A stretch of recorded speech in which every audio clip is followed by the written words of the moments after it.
Damas e cavalheiros, bem-vindos. Vamos ver hoje um problema clássico de probabilidade que foi resolvido por aqueles dois matemáticos franceses ali, Pascal e Fermat, em 1654. Nesse vídeo aqui, que é um dos primeiros do canal, eu já contei uma parte dessa história, mas eu ainda não disse nada sobre esse problema que nós vamos ver agora. O problema é o seguinte: dois jogadores vão jogar um jogo de dados, colocam as apostas na mesa, fazem a primeira rodada e um deles ganha. Aí, o jogo, por uma razão qualquer, tem que ser interrompido. A pergunta é: como é que os jogadores devem dividir esse dinheiro que ficou na mesa? Pascal e Fermat moravam em cidades diferentes. Pascal morava em Paris, no norte da França, e Fermat morava em Toulouse, que é mais para o sul, a uns 700 quilômetros de distância, o que na época era uma distância enorme. Os dois nunca se encontraram pessoalmente, mas resolveram cada um no seu canto e depois trocaram cartas e viram que tinham chegado no mesmo resultado, mas por caminhos diferentes. Vamos dar uma olhada nesses caminhos, começando agora com o de Pascal. Primeiro, precisamos de alguns detalhes que estão nesse enunciado. Dois jogadores começam um jogo de azar em que serão feitas várias rodadas. As probabilidades dos jogadores são iguais em todas as rodadas e cada um aposta 32 moedas. O primeiro que ganhar 3 rodadas recebe todo o dinheiro apostado.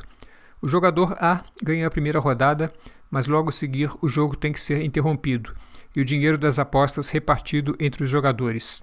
Pergunta: quanto cada jogador deve receber? O problema então é que os jogadores A e B têm opiniões diferentes sobre a divisão das apostas. O B acha que, já que ninguém venceu 3 rodadas, o jogo pode ser considerado anulado e cada jogador deve receber de volta o que apostou.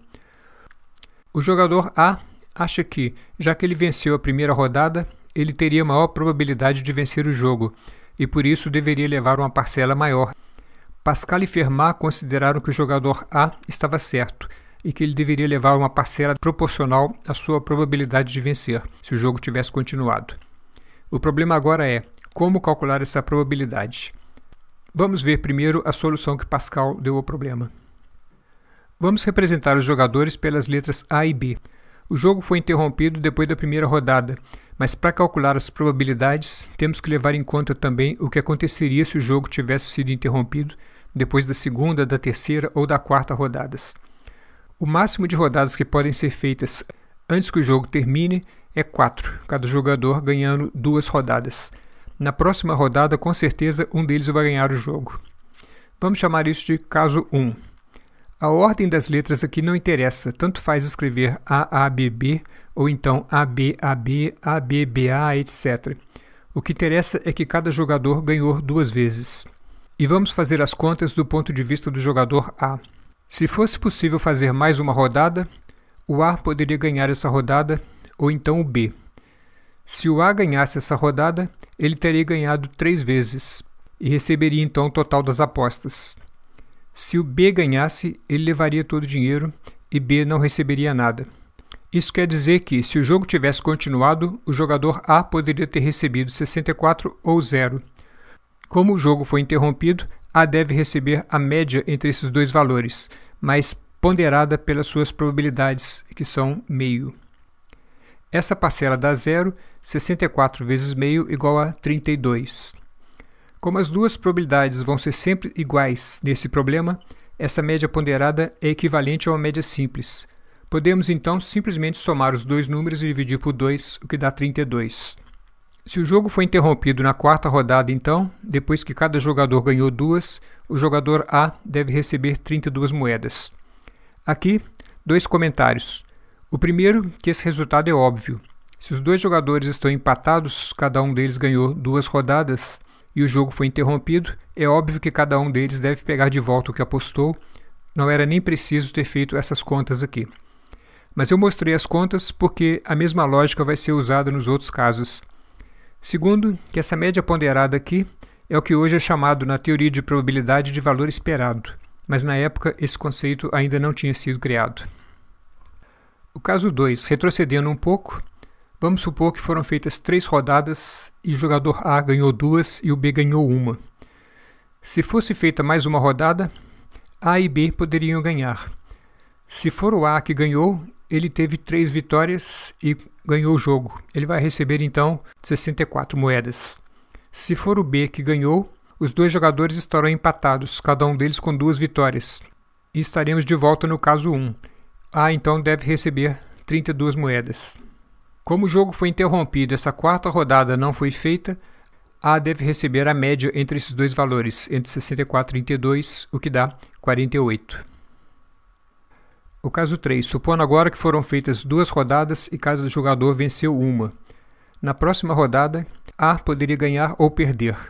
Se ele ganhasse, o resultado seria A-A-B, como no caso 2, e A deveria então receber 48. Se A perdesse, o resultado seria A-B-B, o mesmo resultado do caso 2, só que agora com as letras trocadas. O jogador que ganhou 2 vezes agora foi o B, e é o B que deve receber 48. O A receberia o que sobrou. A receberia 64 moedas menos as 48 que o B levou, 64 menos 48 igual a 16 moedas. Como a terceira rodada não foi feita, o A deveria receber a média entre 48 e 16, o que dá 32. Note que os valores que A recebe nos casos 1 e 3 são iguais. Isso é de se esperar, porque A e B estão empatados quando o jogo é interrompido aqui, e teriam a mesma probabilidade de ganhar. Supondo agora que foram feitas 2 rodadas e o jogador A ganhou as 2.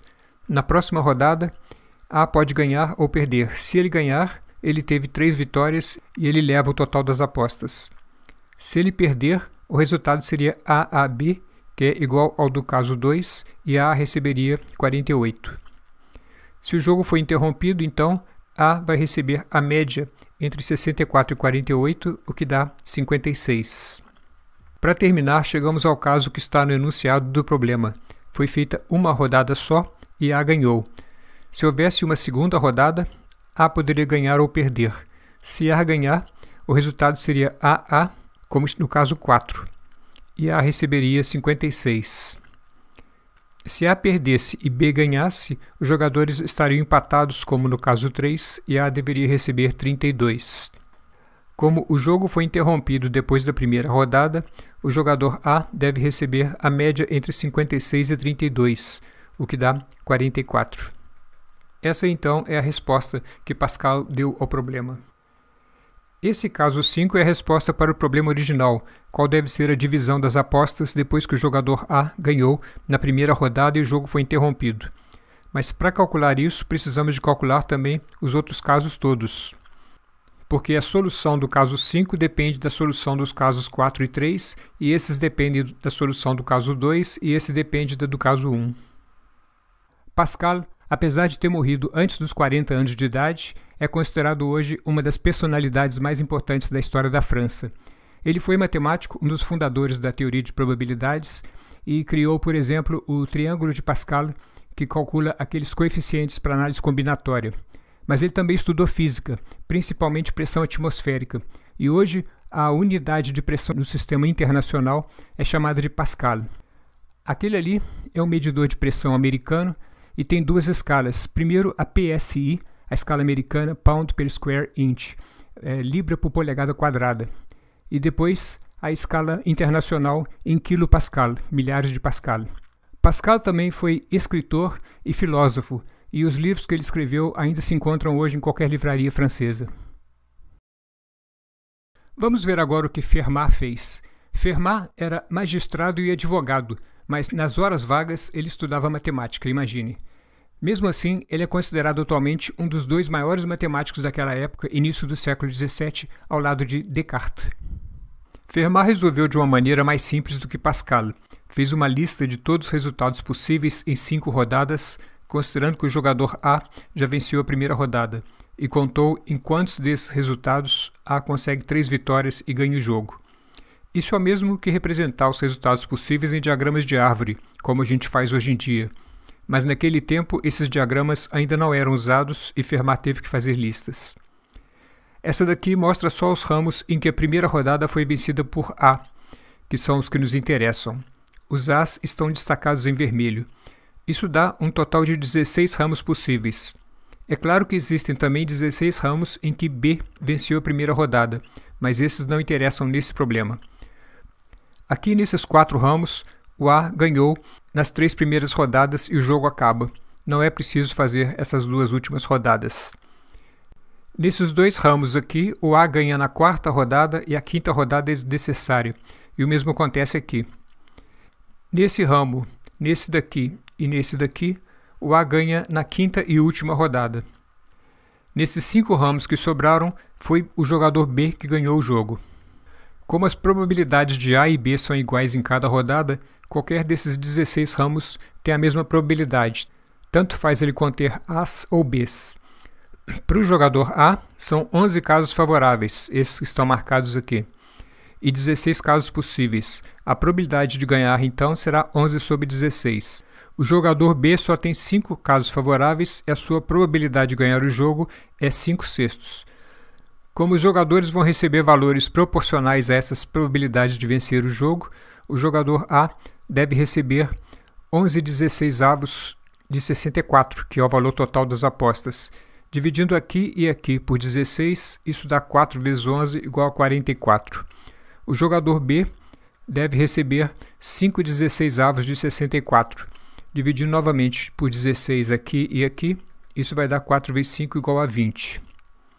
Fermat concluiu então que o jogador A deve receber 44 moedas, o que concorda com o resultado obtido por Pascal usando um outro método. Fermat resolveu de uma maneira parecida com o que a gente faria hoje, fazendo um diagrama de árvore ou uma lista e depois contando os casos favoráveis. Pascal resolveu de um método completamente diferente, baseado em lógica e mais trabalhoso. Mas a gente tem que se lembrar que isso aconteceu em 1654, há mais de 370 anos atrás. Nós estávamos ainda na pré-história da probabilidade. E por hoje ficamos por aqui, obrigado pela visita e até o próximo.